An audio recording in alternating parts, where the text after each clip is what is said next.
આ છે મારા દાદી સાસુ.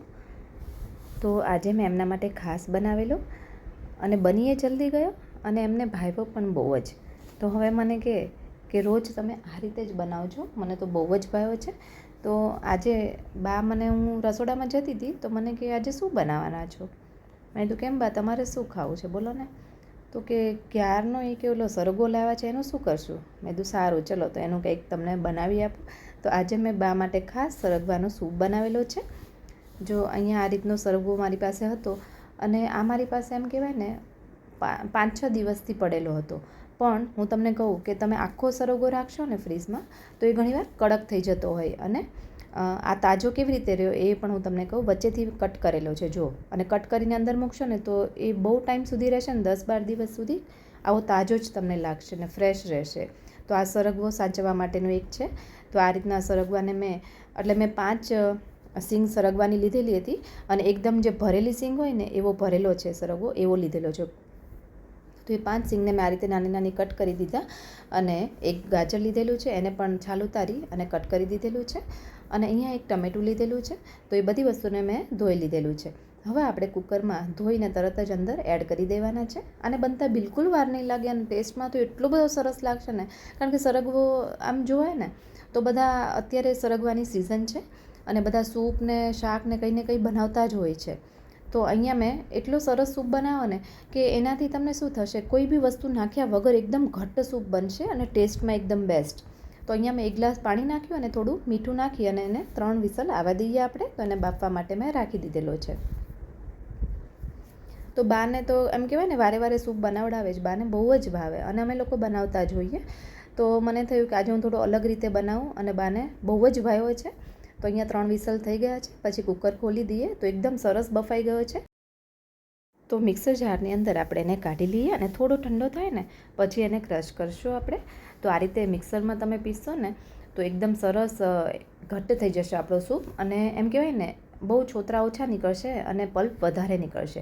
અને અહીંયા મેં અડધા વાટકા જેટલી, આમ જોઈએ ને તો ભારોભાર જેટલી કોથમીર નાખેલી છે દાંડલી સાથે, જે એકદમ કૂણી ડાળખી હોય ને એની સાથે, અને પછી પીસી લીધેલો છે. તો આની અંદર કોથમીર અને ટમેટાનો ટેસ્ટ બહુ મસ્ત આવતો હોય છે. તો જો એકદમ સરસ પીસાઈ જશે.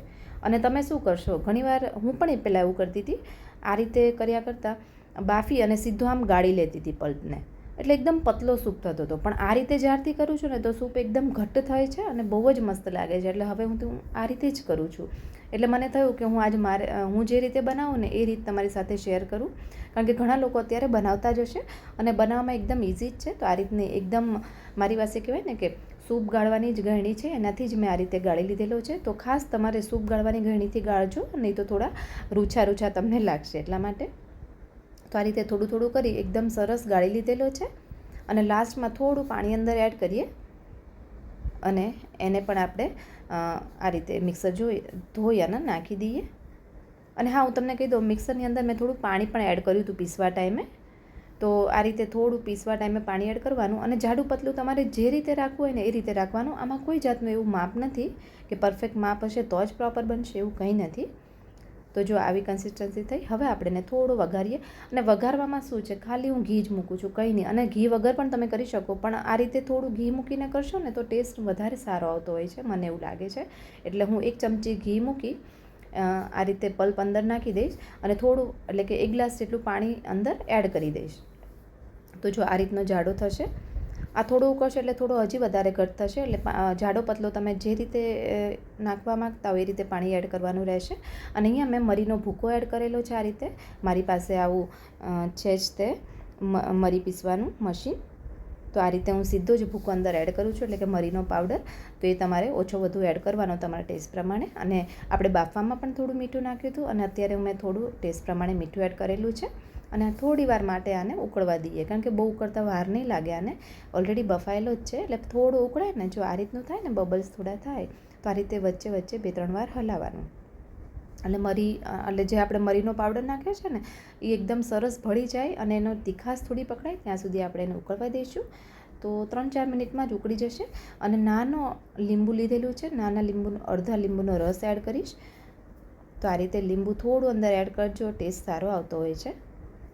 અને તમે જો જીરુંથી વઘારવા માંગતા હોય તો જીરું પણ નાખી શકો છો. અને જે લસણ ડુંગળી ખાતા હોય એ નાની ઝીણી સુધારેલી ડુંગળી અને લસણ પણ આના અંદર એડ કરી શકે છે. પણ એના વગર એ ટેસ્ટ બહુ જ મસ્ત આવતો હોય છે. તો એકવાર આ રેસીપી જરૂરથી ટ્રાય કરજો. અને ઉપરથી થોડી કોથમીર. તો આ રીતે ગરમ ગરમ હું સર્વ કરીશ બાને. અને મને પોતાને પણ બહુ જ ભાવે છે. તો એકવાર આ રેસીપી જરૂરથી ટ્રાય કરજો. અને હા, જો મારા વિડીયો અને મારી મહેનત થોડી પણ તમારા જીવનમાં ઉપયોગી થતી હોય તો મારા વિડીયોને લાઇક કરી દેજો, શેર કરી દેજો અને ચેનલને સબસ્ક્રાઈબ જરૂરથી કરી દેજો. અને હા, ફેસબુક અને ઇન્સ્ટાગ્રામમાં પણ મને ફોલો જરૂરથી કરી દેજો. જોઈને જ પીવાની ઈચ્છા થઈ જાય એવો સરસ મજાનો સૂપ બન્યો છે. તો જો જેને સૂપ બહુ ભાવતો હોય અથવા તો સરગવો જેને બહુ ભાવતો હોય એ લોકો કમેન્ટ જરૂરથી કરજો. તો મને પણ ખબર પડે કે મારા કયા કયા વ્યુઅર્સને સરગવો ભાવે છે અને એ લોકો સરગવાની કઈ આઈટમ બનાવે છે એ પણ મને કહેજો. તો મને પણ આઈડિયા આવશે. બાને તો આ સૂપ બહુ જ ભાવ્યો અને એને પીવાની બહુ મજા આવી ગઈ. તો તમે પણ જરૂરથી આ રેસીપી ટ્રાય કરી અને બનાવજો. તો ચલો ફરી મળીએ એક નવી રેસીપી સાથે. Thank you.